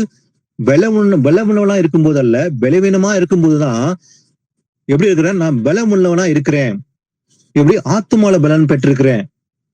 ஆகையால் கிறிஸ்துவன் நிமித்தம் எனக்கு வரும் பலவீனங்களிலும். அப்ப பவுலுக்கு பலவீனம் இருந்தது, பாடுகள் இருந்தது. அதே போல நிந்தைகளிலும் நெருக்கங்களிலும் துன்பங்களிலும் இடுக்கங்களிலும் நான் என்ன பண்றேன்? பிரியப்படுகிறேன். அப்படின்னா பவுலுக்கு இருந்த அந்த நெருக்கடி, இடுக்கம், துன்பம், அவங்க சாட்சி கூறும்போது எப்படி சொல்றான்? சில நேரங்கள்ல பசியா இருந்தேன், தூக்கம் இல்லாம கண் விழிப்பில் இருந்தேன், பசியோட தூக்கம் இல்லாம நெருக்கத்துல அநேக கண்ணுக்கு நேரங்கள் அப்படி இருந்தேன்னு சொல்லி பவுலும் சொல்லும் போது அதன் மத்தியில நான் எப்படி இருக்கலாம்? சந்தோஷமா இருக்கிறேன். அதுல நான் பிரியப்படுகிறேன். அதான் பவுல் கூறுகிறான், நான் அதில் பிரியப்படுகிறேன். அப்ப பவுலுக்கு அதிகமான நெருக்கடி இருந்தது, துன்பம் இருந்தது, பாடுகள் இருந்தது. அதெல்லாம் இருந்த போது கூட அவன் சொல்றான், நான் அதுல மிகவும் பிரியப்படுகிறேன், ஒருபோதும் துக்கப்படவில்லை, கர்த்தருக்காக நான் அதை பிரியப்படுகிறேன், அதுதான் என்ன பண்றேன், அதில் நான் மேன்மை பாராட்டுவேன் சொல்லி பவுல் சொல்றான். அப்போ இன்னைக்கு நமக்கு துக்கம் இல்ல, அதே போல நமக்கு பாடுகள் இருக்குதா, அந்த பாடுகள் நிமித்தமாக நம்ம துக்கப்பட அவசியமே இல்லை. ஆனா கிறிஸ்துவ நிமித்தமாக, அவர் நாமத்தை நிமித்தமாக நமக்கு பாடுகள் உண்டு. அது எல்லாவற்றையும் நம்ம என்ன பண்ணா சகிக்க வேண்டும், அது சந்தோஷமா எண்ண வேண்டும் தான் ஆண்டவர் சொல்றாரு. வாசிக்கலாம் சங்கீதம் 119, 111, 112 வாசிக்கலாம். உம்முடைய சாட்சிகளை நித்திய சுதந்திரமாக்கி கொண்டிருக்கிறேன், அவைகளே என் இருதயத்தின் மகிழ்ச்சி. முடிவு பரியந்தம் இடைவிடாமல் உம்முடைய பிரமாணங்களின்படி செய்ய என் இருதயத்தை சாய்த்தேன். ஆமென். ஆமென். தாவீது சொல்றான், உம்முடைய சாட்சிகளை நித்திய சுதந்திரமாக்கி கொண்டிருக்கிறேன். எதை நித்திய சுதந்திரமாக்கி கொண்டிருக்கிறான்னா உம்முடைய சாட்சிகளை. அப்போ அவைகளே என் இருதயத்துக்கு எப்படிப்பட்டதா இருக்குதா, மகிழ்ச்சியா இருக்குது. அப்போ நம்முடைய இருதயத்துக்கு மகிழ்ச்சியா இருப்பது இன்னைக்கு எதுன்னு பாத்தீங்கன்னாக்கா, இந்த உலகத்துல 1000 காரியம் இருந்தாலும் கூட அவருடைய சாட்சிகள் தான் நமக்கு கூட எப்படி இருக்குதா, இருதயத்தின் மகிழ்ச்சி.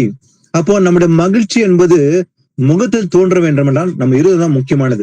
நம்ம இருதயத்துல என்ன இருக்குதோ அதுதான் வெளிப்படும் முகத்துல. அப்ப நம்ம உள்ளத்துல வேதனையோ கசப்போ இருந்தா முகத்துல வெளிப்படும். ஒருவேளை நம்ம இருதயத்துல கர்த்தருக்குள்ள மன மகிழ்ச்சி இருந்தோமானால் நம்மளோட முகம் வெளிப்படும். அவன் சொல்றான், உம்முடைய சாட்சிகள் நித்திய சுதந்திரமாக்கி கொண்டிருக்கிறேன், அவைகள் என் இருதயத்தில் மகிழ்ச்சி. அதுல முடிவு பரிந்தும் இடைவிடாமல் உம்முடைய பிரமாணங்கள் படி செய்ய நான் என் இருதயத்தை சாய்த்தேன். அப்ப நாமும் அப்படிப்பட்ட சிந்தனை உள்ளதா இருக்க வேண்டும். முடிவு பரிந்தும் இடைவிடாமல் அவருடைய பிரமாணங்களை செய்யும்படி நம்முடைய இருதயம் என்ன பண்ணணுமா, சாய்க்க வேண்டும் கர்த்தரிடத்தில் சொல்லி பாக்குறோம். அதுதான் நமக்கு மன மகிழ்ச்சியா இருக்க போது. வாசிக்கலாம் மத்தேயு 25ஆம் அதிகாரத்துல 19 முதல் 21. வெகு காலமான பின்பு அந்த ஊழியக்காரருடைய எஜமான் திரும்பி வந்து அவர்களிடத்தில் கணக்கு கேட்டான். அப்பொழுது 5 தாளந்தை வாங்கினவன் வேறு 5 தாளந்தை கொண்டு வந்து, ஆண்டவனே, 5 தாளந்தை என்னிடத்தில் ஒப்புவித்தீரே, அவைகளை கொண்டு இதோ வேறு 5 தாளந்தை சம்பாதித்தேன் என்றான். அவனுடைய எஜமான் அவனை நோக்கி, நல்லது, உத்தமம் உண்மையும் உள்ள ஊழியக்காரனே, கொஞ்சத்திலே உண்மையா இருந்தாய், அநேகத்தின்மே உன்னை அதிகாரியாக வைப்பேன், உன் எஜமானுடைய சந்தோஷத்திற்குள் பிரவேசி என்றான்.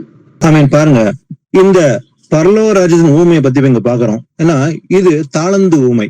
அவன் என்ன பண்றான், ஒரு எஜமான் ஊழியக்காரனை அழைத்து அவன் ஆஸ்திகளை அவர்கள் வசனமாய் ஒப்பு கொடுத்துட்டு தூர தேசத்துக்கு போறான். அப்போ அவனுடைய திறமைக்கு தக்கதாக என்ன பண்றாரு, ஒரு இடத்தில் 5 தாளந்தையும், ஒரு இடத்தில் 2 தாளந்தையும், ஒரு இடத்துல 1 தாளந்தையும் கொடுத்து உடனே பிரயாணப்பட்டு போறான். அப்போ ஒருத்தங்கிட்ட 5 தாளந்து கொடுக்குறான், ஒருத்தங்கிட்ட 2 தாளந்து கொடுக்குறான், ஒருத்தங்கிட்ட 1 கொடுத்து விட்டு அவன் பிரயாணப்பட்டு போயிடுறான். அப்போ 5 தாளந்தை வாங்கினவன் என்ன பண்றான், அவளை கொண்டு வியாபாரம் பண்ணி என்ன பண்றான், வேறு 5 தாளந்தை சம்பாதிக்கிறான். அப்ப 5 இருக்கிறது என்ன பண்றான், 10 அவன் சம்பாதிக்கிறான். அப்படியே 2 இருந்த தாளந்து இருந்தவன் என்ன பண்றான், அவனும் போய் சம்பாதி 2 தாளந்தையா 4ஆ மாத்திடுறான். ஆனா 1 தாளந்தை வாங்கி என்ன பண்றான், போய் நேரத்துல தோண்டி என்ன பண்றான், அதை படிச்சு வச்சிடறான். அவன் மாத்துறதே இல்லை. அப்போ வெகு காலம் பின்பு என்ன பண்றான், அந்த ஊழியக்காரனுடைய எஜமானன் திரும்பி என்ன பண்றான், அடுத்து கணக்கு கேட்டான். அப்ப 3 பேர்கிட்ட கணக்கு கேட்க அந்த எஜமானன் வராரு. 5 தாளந்து கிட்ட கேட்கும் போது அவன் என்ன பண்றான், வேறு 5 தாளந்தை கொண்டு வந்து, ஆண்டவரே, 5 தாளத்தை என்னிடத்தில் ஒப்புவித்தீரே, அவளை கொண்டு இதோ வேறு 5 தாளத்தை சம்பாதித்தேன். அவன் என்ன பண்ணிருக்கிறான், 5 தாளந்து இருந்தது, அதை வச்சு என்ன பண்ணா 5ஆ டபுளா மாத்திட்டான். அப்போ எஜமானுக்கு எப்படி இருக்கமா, சந்தோஷம் இருக்கு இல்லையா. அவனை நோக்கி அந்த எஜமானன் சொல்றாரு, நல்லது, உத்தமனும் உண்மையுமான ஊழியக்காரனே, கொஞ்சத்திலே உண்மையா இருந்தால் அநேகத்தின் மேல் உன்னை அதிகாரியாக வைப்பேன். அதனால அந்த எஜமான் சொல்றாரு ஒரு வார்த்தை, உன் எஜமானுடைய சந்தோஷத்துக்குள் பிரவேசி என்றான். அப்போ அந்த 5 தாளந்து உள்ளவன் என்ன பண்றான், 5ஆ மாத்தி வியாபாரம் பண்ணிடுறான். அதனால அந்த எஜமான் சந்தோஷப்பட்டு சொல்றான், அதாவது எஜமானுடைய சந்தோஷத்துக்குள் பிரவேசி. அப்போ எஜமானுடைய சந்தோஷம் என்றால் இது தாளந்து ஊமை இல்லையா. அப்ப இயேசு கிறிஸ்து கூட வரும்போது கூட அவர் கணக்கு கேட்பார். அப்போ நம்ம இன்னைக்கு பூமியில என்னெல்லாம் செய்யறோமோ அதுக்கெல்லாம் அவர்கிட்ட கணக்கு ஒப்புவிக்க வேண்டும். அதான் வசனம் சொல்லுது இல்லையா, நன்மைக்கு தக்கதாக பலன், தீமைக்கு தக்கதாகவும் பலன் அடைவோம். அப்போ நம்ம ஒன்னு தாளந்தோ, அதே போல பாத்தீங்கன்னாக்கா இந்த 5 தாளந்து 5ஆ மாத்திட்டான். அவன் என்ன பண்றாரு, சந்தோஷத்துக்குள் பிரவேசி. அந்த சந்தோஷம் என்பதுதான் தேவட ராஜ்யம். ஏன்னா அங்க குசிப்பும் குடிப்பும் இல்ல, சமாதானமும் சந்தோஷம் நிறைந்த ராஜ்யம்.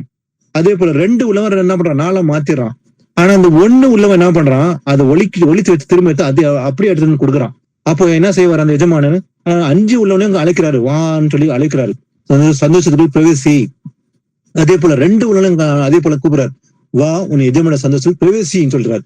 ஆனா 1 வைத்திருந்தவன் அந்த மாத்தவே இல்லை, அப்படியே வந்து புதைச்சு வச்சு ரிட்டர்ன் வந்து கொடுக்குறான். ஆனா ஆண்டவர் என்ன சொல்றாரு, எங்க பிடிச்சு போடுவார வசனம் சொல்லுது, அவனை பால் கடுப்பில வந்து தூக்கி போட சொன்னார். இதுதான் இந்த ஊமை எதை குறிக்குது, தேவோட ராஜ்யத்தை குறிக்குது, ஏசப்பட வருகை குறிக்குது. அவர் வரும்போது கணக்கு கேட்குவாரு, ஒப்புவிக்க வேண்டும். ஏன்னா 30, 60, 100 பலன் கொடுத்ததான் நல்ல நிலத்தில் விதைக்கப்பட்டவன் இல்லையா. அப்போ இயேசு கிறிஸ்து வரும்போது நாம கூட கணக்கு ஒப்பிக்க வேண்டும். ஆனா அந்த தாளந்துக்கு தக்கதாக நாம வந்து பலன் கொடுத்தோமாகி இந்த பூமியில அவர் என்ன பண்ணாரு, வாருங்கள் என் பிதாவின் ராஜ்யத்தில் பிரவேசி அவர் அழைப்பு கொடுப்பார் ஆண்டவர் இல்லையா. ஏன்னா அதுதான் தேவனுடைய சந்தோஷம் என்று பார்க்கிறோம். வாசிகள் அடுத்தது நீதிமொழிகள் 24:17.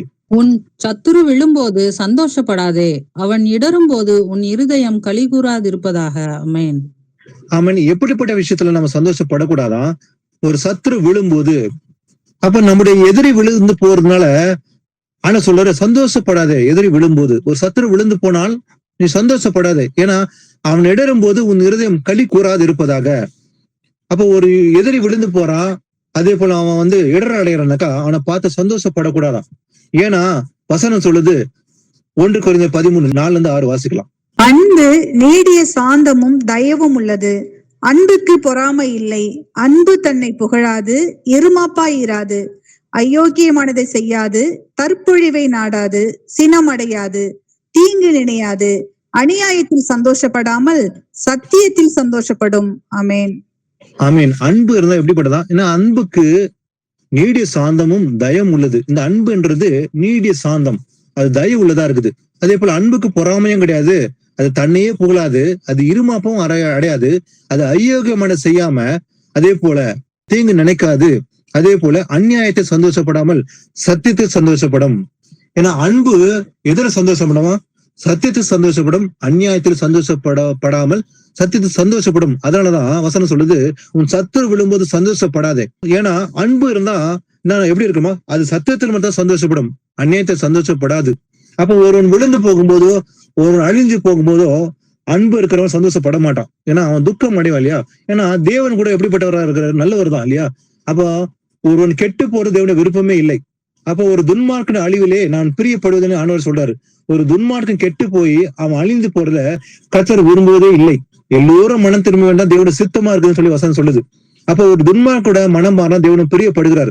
ஏன்னா அநியாயத்தில் சந்தோஷப்படாமல் அன்பு எப்படிப்பட்டதா, அது சத்தியத்தில் சந்தோஷப்படும் சொல்லி வசனம் சொல்லுது. வாசிகளா பிரசங்கி 3:12. மகிழ்ச்சியாய் இருப்பதும் உயிரோடு இருக்கையில் நன்மை செய்வதுமே அல்லாமல் வேறொரு நன்மையும் மனுஷனுக்கு இல்லை என்று அறிந்தேன். ஆமீன். பாருங்க, மகிழ்ச்சியா இருப்பதும் உயிரோடு இருக்கையில் நன்மை செய்வதை அல்லாமல் வேறொரு நன்மையும் மனுஷனுக்கு இல்லை என்று அறிந்தேன். அப்போ மகிழ்ச்சியா இருப்பது முதல் காரியம். அதே போல உயிரோடு இருக்கும் நன்மை செய்வதை இல்லாம வேறொரு நன்மை இந்த மனுஷனுக்கு இல்லை இல்லையா. நம்ம மகிழ்ச்சியா இருக்கணும், இதுதான் தேவனுடைய விருப்பம். அப்போ நாம இந்த பூமியில இருந்தாலும் கூட மன மகிழ்ச்சியா இருக்கணும், இதுதான் தேவனுடைய சித்தம் சொல்லி ஆரம்பத்துல வாசித்தோம் இல்லையா. வேறொரு நன்மை இல்லைன்னு சொல்லி வசனம் சொல்லுது. வாசிக்கலாம் நீதிமொழிகள் 17:22 வாசிக்கலாம். மனமகிழ்ச்சி நல்ல ஔஷதம், முறிந்த ஆவியோ எலும்புகளை உலர பண்ணும். ஆமென். இந்த மன மகிழ்ச்சின்றதா ரொம்ப முக்கியமானது இல்லையா. ஏன்னா அன்பு இருந்தா நம்ம உள்ளத்துல எப்படி இருக்கிறோமா, சந்தோஷம் இருக்கும். அந்த சந்தோஷ நிமித்தமாக நம்முடைய மன மகிழ்ச்சி நமக்குள்ள இருக்கும். ஏன்னா அந்த மன மகிழ்ச்சி என்பதுதான் நல்ல ஒரு ஔஷத்தியம், அதுதான் மருந்தா இல்லையா. நமக்கு மருந்தே மன மகிழ்ச்சி தான். அப்ப நாம சந்தோஷமா இருந்தா நமக்குள்ள நோய்களும் இருக்க போறல. ஏன்னா சந்தோஷம் இல்லாதனால சில பேருக்குள்ள கவலைகள், நாளை குறித்து கவலைகள், அவங்களுக்கு பயம், திகில், நாளை என்ன நடக்குமோ. சில பேர் யுத்தங்களை பார்த்து பயப்படுறாங்க, ஐயோ பெரிய யுத்தம் நடக்க போதே, அதாவது 3ஆம் உலக போர் வந்துடுச்சு, கொரோனா வந்துடுச்சு அப்படின்ற ஒரு பயம், திகில், அதே போல அந்த வருத்தம் உள்ளத்துல இருந்துச்சுனாக்கா அவங்களுக்குள்ள வந்து துக்கம் தான் இருக்கும். அப்ப மன மகிழ்ச்சி இருக்காது. ஏன்னா வசனம் சொல்லுது, இப்படிப்பட்ட சூழ்நிலையில தான் நம்ம எப்படி இருக்கணுமா, சமாதானத்தோட மன மகிழ்ச்சியோட இருக்கணும். ஏன்னா மன மகிழ்ச்சியா இருந்தா அதுதான் நல்ல ஔஷதம். ஆனா முறிந்த ஆவியோ எலும்புகளை என்ன பண்ணுமா, உலர பண்ணும். அப்ப கர்த்தருக்குள்ள நம்ம எப்போதும் எப்படி இருக்கணுமா, மன மகிழ்ச்சியா இருக்க வேண்டும். இதுதான் தேவனுடைய சித்தம். வாசிக்கலாம் சங்கீதம் 13:5-6 வாசிக்கலாம். நான் உம்முடைய கிருபையின் மேல் நம்பிக்கையா இருக்கிறேன், உம்முடைய ரட்சிப்பினால் என் இருதயம் களி கூறும், கர்த்தர் எனக்கு நன்மை செய்தபடியால் அவரை பாடுவேன். ஆமென். தாவீது சொல்கிறான், நான் உம்முடைய கிருபையின் மேல் நம்பிக்கையா இருக்கிறேன். அப்போ நம்முடைய நம்பிக்கை யாரு? நம்பிக்கையின் தேவன் இயேசு கிறிஸ்து ஒருவர் தான் இல்லையா? அந்த பூமியில நமக்கு நம்பிக்கைக்குரிய ஒருவர் தான், அவர் தான் இயேசு. அதான் தாவீது சொல்றான், நான் உம்முடைய கிருபையின் மேல் நம்பிக்கை இருக்கிறேன். ஏன்னா உம்முடைய ரட்சிப்பினால் என் இருதயம் களி கூறும். கர்த்தர் எனக்கு நன்மை செய்தபடியால் அவரை பாடுவேன். ஏன்னா அந்த கிருபையில நம்ம ரட்சிப்பை அடைய போறோம். ஏன்னா அந்த ரட்சிப்பு என்பது கிரியன் நிமித்தமாக அல்ல, கிருபையினால தான் நம்ம ரட்சிப்பு அடைய போகிறோம்னு சொல்லி வசனம் சொல்லுது. கிருபையினால ரட்சிக்கப்பட்டீர்கள். அப்போ நம்முடைய கிரியன் நிமித்தமாக ரட்சிப்பு அடைவதில்லை, கிருபை நிமித்தம். ஏன்னா அவனும் சொல்றான், நான் உங்களுடைய கிருபையின் மேல் நம்பிக்கை இருக்கேன். ஏன்னா இந்த கிருபை தான் நம்ம ரட்சிப்பை கொடுக்க போகுது. அதான் தாவீது அறிந்திருந்தான், அந்த கிருபையினால் தான் ரட்சிப்பு உண்டு என்று. அதான் சொல்றான், உங்களுடைய ரட்சிப்பினால் என் இருதயம் களி கூறுகிறது, நான் மிகவும் சந்தோஷப்படுகிறேன். எதனால? ரட்சிப்பினால். அப்ப கர்த்தர் எனக்கு நன்மை செய்தபடியால் அவரை பாடு. எப்படிப்பட்ட நன்மை? அந்த ரட்சிப்பு கிடைக்க போற நன்மையினால, கிருபையினாலதான் தாவீது சொல்றான், நான் எப்போதும் துதித்து பாடுவேன். அப்ப நாம கூட அந்த ரட்சிப்பு அடைவதுக்கு அந்த தேவனுடைய கிருபை தான், அந்த கிருபையினால தான் ரட்சிப்பு அடைய போறோம். அப்ப நம்ம உள்ளத்துல நம்ம சந்தோஷப்பட வேண்டிய, மகிழ்ச்சியா இருக்க வேண்டிய, சந்தோஷப்பட வேண்டிய மிகப்பெரிய விஷயம் பாத்தீங்கன்னா அந்த ரட்சிப்பு இல்ல. இந்த பூமியில எது இருக்குதோ இல்லையோ, ஆனா நமக்கு அந்த கிருபை கொடுத்துக்கிறோம் இல்லையா, அந்த ரட்சிப்பு என்ற கிருபை, அந்த கிருபை இருக்குதான் நம்ம எப்படி இருக்கணும்? மன மகிழ்ச்சியா இருக்கணும். அப்ப ஒருபோதும் நம்ம கவலைப்படவில்லை, எனக்கு இது இல்லையே அது இல்லையே குறைச்சல எண்ணி நம்ம ஒருபோதும் முறுமுறுத்தோ கவலையோ கசப்போ உண்டாக கூடாது. அப்ப எல்லா சூழ்நிலையும் கர்த்தர் கொடுத்ததுக்காக நம்ம என்ன பண்ணுவோம்? நன்றி செலுத்த வேண்டும். அவருக்கு நன்றி செலுத்த தவிர வேற எதுவும் செய்யக்கூடாது. ஏன்னா நமக்கு கொடுத்துக்கிற எல்லா காரியத்துக்காகவும், ஒருவேளை நம்ம குடும்பம், மனைவி, பிள்ளைகள், இல்ல நம்முடைய சபை, ஆவிக்குரிய சொந்தம், இதெல்லாம் கர்த்தர் கொடுத்த கிருபை. அதான் நம்ம எப்படி இருக்கணுமா? மன மகிழ்ச்சியோட சந்தோஷமா இருக்கணும். எப்போதும் சந்தோஷமா இருங்கன்னு வசனம் சொல்லுது. வாசிகளா 1 தெசலோனிக்கர் 2ஆம் அதிகாரம் 19-20. எங்களுக்கு நம்பிக்கையும் சந்தோஷமும் மகிழ்ச்சியும் கிரீடமாய் இருப்பவர் யார்? நம்முடைய கர்த்தராகிய இயேசு கிறிஸ்து வரும்போது அவருடைய சன்னிதானத்தில் நீங்கள் அல்லவா அப்படி இருப்பீர்கள். நீங்களே எங்களுக்கு மகிமையும் சந்தோஷமாய் இருக்கிறீர்கள். ஆமென். பாருங்க, பவுல் சொல்வது போலவே எங்களுக்கு நம்பிக்கையும் சந்தோஷம் மகிழ்ச்சியும் கிரீடமா இருப்பவர்கள் யார்? நீங்க தான் இல்லையா? அப்போ தெசலோனிக்க சபையில அந்த சீசுகளை பார்த்து, விசுவாசிகளை பார்த்து பவுல் சொல்றாரு, எங்களுடைய நம்பிக்கையும் சந்தோஷமும் யாரா இருக்க முடியும்? நீங்க தான்பா. ஏன்னா நம்முடைய கர்த்தராக இயேசு கிறிஸ்து வரும்போது கூட அவருடைய சன்னிதானத்திலே நீங்கள் அல்லவோ அப்படி இருப்பீர்கள். அதனால நீங்கள் எங்களுக்கு மிக மகிமையும் சந்தோஷமா இருக்கிறீர்கள். அப்போ அவர்கள் மாத்திரமல்ல, நாம கூட அவ்வளவுதான். ஏன்னா இயேசு கிறிஸ்து வரும்போது அவருடைய சன்னிதானம் நாம கூட அப்படிதான் இருக்க போறோம். அந்த சபை மாத்திரமல்ல, இன்னைக்கு அவ்வளவுதான் இல்லையா? அப்ப நம்பிக்கை சந்தோஷமான மகிழ்ச்சியின் கிடமா இருப்பது யாருன்னு சொல்லி பவுல் சொல்றாரு, நீங்க தான்பா. அப்ப சபையில் உள்ள அவங்கள பார்த்து சொல்றாரு, நீங்க தான் மகிமையின் கிரீடமா இருக்க போறீங்க. அதே போல கர்த்தருடைய இயேசு கிறிஸ்து வரும்போது அவருடைய சன்னிதானத்தில் நீங்கள் அல்லவோ அப்படி இருப்பீங்கன்னு சொல்லி பவுலஸ் கூறுகிறார். வாசிகளா சங்கீதம் 104 31 முதல் 34. கர்த்தருடைய மகிமை என்றென்றைக்கும் விளங்கும். கர்த்தர் தம்முடைய கிரியைகளிலே மகிழுவார். அவர் பூமியை நோக்கி பார்க்க அது அதிரும். அவர் பர்வதங்களை தொட அவைகள் புகையும். நான் உயிரோடு இருக்கும் மட்டும் என் கர்த்தரை பாடுவேன். நான் உள்ளளவும் என் தேவனை கீர்த்தனம் பண்ணுவேன். நான் அவரை தியானிக்கும் தியானம் இனிதாயிருக்கும். நான் கர்த்தருக்குள் மகிழுவேன். அமேன். தாவீது சொல்றான், கர்த்தருடைய மகிமை என்றென்றைக்கும் விளங்கும். அது மாத்திரமல்ல, கர்த்தர் தம்முடைய கிரைகளினாலே மகிழ்வார். கர்த்தர் தம்முடைய கிரைகளினாலே மகிழ்வாராம். ஏன்னா அவர் படைத்ததெல்லாம் நல்லது என்று கண்டார். அப்ப தேவன் ஆரம்பத்துல வானத்தம் பூமி படைத்தார். அந்த 7 நாள் 6 நாள் படைத்தார் இல்லையா? இதெல்லாம் தேவன் பார்வையில் நல்லது என்று கண்டது. ஏன்னா அது நல்லது என்று கண்டு அவரு தம் சித்தப்படி அவர் சிற்றித்தார் எல்லாத்தையும் இல்லையா? வானம், பூமி, அதே போல நம்மையும் படைத்தார். இதெல்லாம் அவர் பார்வையில் நல்லது என்று கண்டது. அதான் கர்த்தர் தம்முடைய கிரைகளினாலே மகிழ்வார். அது மாத்திரமல்ல, அவர் பூமியை நோக்கி பார்க்க அது அதிரும். அவர் பர்வதங்களை தொட அவையில் புகையும். நான் உயிரோடுக்கு மட்டும் என் கர்த்தரை பாடுவேன். நான் உள்ளவும் என் தேவனை என்ன பண்ணுவேன்? கீர்த்தனம் பண்ணுவேன். நான் அவரை தியானிக்கும் தியானம் இனிதா இருக்கும். நான் கர்த்தருக்குள்ள எப்படி இருப்பேன்? மகிழ்வேன், சந்தோஷமா இருப்பேன் தான் தாவீது சொல்றான். ஏன்னா கர்த்தர் எப்படி இருந்தாராம்? தம்முடைய கிரியினாலே அவர் மகிழ்வார். அதே போல நாமும் அப்போ அந்த கிருபைக்குள்ள நாம கூட கர்த்தருக்குள்ள மன மகிழ்ச்சியா இருக்கணும். அதான் சொல்றான், நான் கர்த்தருக்குள்ள மகிழ்வேன்னு சொல்லி தாவீது சொல்றான் இல்லையா? அதே போல நமக்குள்ள அந்த சந்தோஷம் இருக்க வேண்டும். வாசிக்கலாம் ரோமர் 15ஆம் அதிகாரத்துல 13 வருஷத்தை வாசிக்கலாம். பரிசுத்த ஆவியின் பலத்தினாலே உங்களுக்கு நம்பிக்கை பெருகும்படிக்கு நம்பிக்கையின் தேவன் விசுவாசத்தினால் உண்டாகும் எல்லாவித சந்தோஷத்தினாலும் சமாதானத்தினாலும் உங்களை நிரப்புவாராக. ஆமென். ஆமீன். பரிசுத்த ஆவியின் பலத்தினாலே, எந்த பலத்துல? ஹோலி ஸ்பிரிட் இல்லையா? அப்ப பரிசுத்த ஆவியின் பலத்தினாலே உங்களுக்கு நம்பிக்கை பெருகும்படிக்கு, அப்ப நம்முடைய நம்பிக்கை பெருகிறதுக்கு காரணம் எது? பரிசுத்த ஆவியின் பலத்தினால நம்முடைய நம்பிக்கையும் பெருகுது. அப்போ நம்பிக்கையின் தேவனாக இயேசு கிறிஸ்து விசுவாசத்தினாலே உண்டாகும் எல்லாவித சந்தோஷத்தினாலும் சமாதானத்தினாலும் உங்களை நிரப்புவாரு. அப்போ நம்முடைய நம்பிக்கை பெருகிறதுக்கு காரணமே பரிசுத்தாவின் பலத்தினாலதான். அதனால அந்த நம்பிக்கையின் தேவன் என்ன பண்ண போறாரு? நம்முடைய விசுவாசத்தினாலே உண்டாகும் எல்லாவித சந்தோஷத்தினாலும் என்ன பண்ண போறாரு? சமாதானத்தாலும் சந்தோஷம் சமாதானத்தாலும் நம்மளை நிரப்புவாரு. அப்ப சந்தோஷம் சமாதானம் நமக்குள்ள இருந்தால், அதுல பூர்ணப்பட்டிருந்தால் நாம எப்படி இருக்குமா? அவர் வரும்போது அவருடைய எதிர்பார்ப்பை நோக்கியே இருப்போம். அப்ப உலகத்துல எந்த காயம் நடந்தாலும் சரி, ஒருவேளை பெரிய யுத்தங்கள் இனி வரப்போற நாட்கள் நடக்க வாய்ப்பு இருக்குது. அப்ப அது குறித்து சில பேர் என்ன பண்றாங்க? இது குறித்து நான் கேள்விப்பட்டேன், எனக்குள்ள அச்சம் வந்ததுன்னு சொல்றாரு. ஒரு சில பேர் சொல்றாங்க. ஏன்னா இது குறித்து அச்சமோ கவலையோ பட வேண்டியதில்லை இல்லையா? இன்னைக்கு நடக்கிற சூழ்நிலையை பார்த்து நம்ம கவலையோ அச்சமும் பட வேண்டியது. நமக்கு நல்லாவே ஆண்டவர் வெளிப்படுத்தி இருக்கிறார் இல்லையா? ரகசியங்களை அறிந்து கொண்டு நாம் ஆயத்தமா இருந்து அந்த சந்தோஷத்துக்குள்ள பிரவேசிக்க வேண்டும். அதாவது தேவனுடைய சித்தம். அதான் ஆண்டவர் சொல்றாரு, எப்போதும் சந்தோஷமா இருங்க, இடைவிடாம ஜெபம் பண்ணுங்க. அதே போல அப்படி செய்வது கிறிஸ்து இயேசுக்குள் உங்களுக்கு தேவனுடைய சித்தமா இருக்குது. ஏன்னா கர்த்தருக்குள் எப்போதும் சந்தோஷமா இருக்க வேண்டும். அப்போ சந்தோஷமா இருக்க வேண்டும். அதே போல கர்த்தருக்குள் எப்போதுமே சந்தோஷமா இருக்க வேண்டும். ஒருபோதும் கவலையோ இல்ல வருத்தமோ நமக்கு இல்லாம மன மகிழ்ச்சியா இருந்து அந்த கிருபையை பெற்றுக்கொள்ள நாம் ஆயத்தமா இருந்து அந்த ராஜா பிரவேசிக்க அவர் எதிர்பார்த்து கொண்டிருக்க வேண்டும். இதுதான் தேவனுடைய சித்தமா இருக்குது என்று இன்னைக்கு பார்த்தோம். கர்த்தருக்கு மகிமை உண்டாகதாக ஒரு முடிவு ஜெபத்தை செஞ்சு இந்த பைபிள் ஸ்டடியை முடிக்கலாம். சர்வ வல்லமுள்ள தேவனாக கர்த்தாவே இயேசப்பா ஆண்டவரே, இதுவரைக்கும் இந்த 1 மணி நேரமாக கர்த்தாவே ஆண்டவரே எப்போதும் சந்தோஷமா இருக்க வேண்டும் என்று அப்பா இந்த வேத வாக்கியங்களை அறிந்து கொள்ளும்படி எங்கள் மனக்கண்களை திறந்தபடியால் உமக்கே புகழ்ச்சியும் நன்றியும் செலுத்துகிறோம் கர்த்தாவே. அப்பா ஆண்டவரே, ஒரு கட்டத்துல நாங்கள் அப்பா பல வருடங்கள் முன்பாக ஒன்றுமே அறியாத பேதைகள் போல் இருந்தோம் கர்த்தாவே. ஆண்டவரே, இந்த ரகசியங்கள் அறிந்து கொள்ளும்படி உங்களுடைய பாலகருக்கு நீர் வெளிப்படுத்தபடியால் உமக்கு நன்றி இயேசப்பா.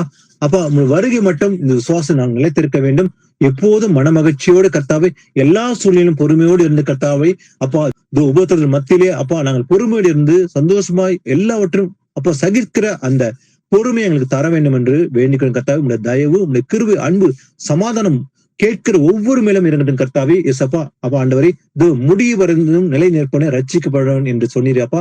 எசப்பா, இன்று மாத்திரமல்ல ஒவ்வொரு நாளும் வேத வாக்கில் ஆராய்ந்து பார்த்து நிதானித்து கை கொண்டு நடந்து அது உரைக்கும்படி மற்றவர்களுக்கு அறிவிக்கும்படி கர்த்தாவே அந்த பாக்கியத்தை கொடுத்தபடியால் அப்பா நாங்கள் தொடர்ந்து அதை செய்யும்படி எங்களை தாழ்த்துவோம் கர்த்தாவே. அப்பா தொடர்ந்து வலது பக்கம் இடது பக்கம் சாயாமல் நீர் அழைத்த இந்த விசுவாச ஓட்டத்திலே பொறுமையோடு ஓட அப்பா அந்த கிருபை தாங்க கர்த்தாவே. எசப்பா, ஏதாவது ஒரு வகையை நாங்கள் தவறு இருந்தால் எங்களை மன்னிய கர்த்தாவே. உங்களுடைய தயவு நாள் உங்க கிருபை எங்களை சேர்த்து கொண்டு கர்த்தாவே. அப்ப எங்களை புதுப்பித்து பலப்படுத்தி காத்து கொண்டு கர்த்தாவே. தொடர்ந்து விசுவாசம் நிலைத்திருக்க அந்த பொறுமையும் கிருபையும் தந்தர வேண்டும் என்று வேண்டிக் கொண்டு கர்த்தாவே. துதியும் கனமும் மகிழலாம் ஒருவருக்கு மாத்திரமே செலுத்துகிறேன். வல்லமை இயேசு கிறிஸ்து நாமத்தில் ஜெபிக்கின்றேன். ஆமென். Praise the Lord brothers sisters. Thank you brothers sisters.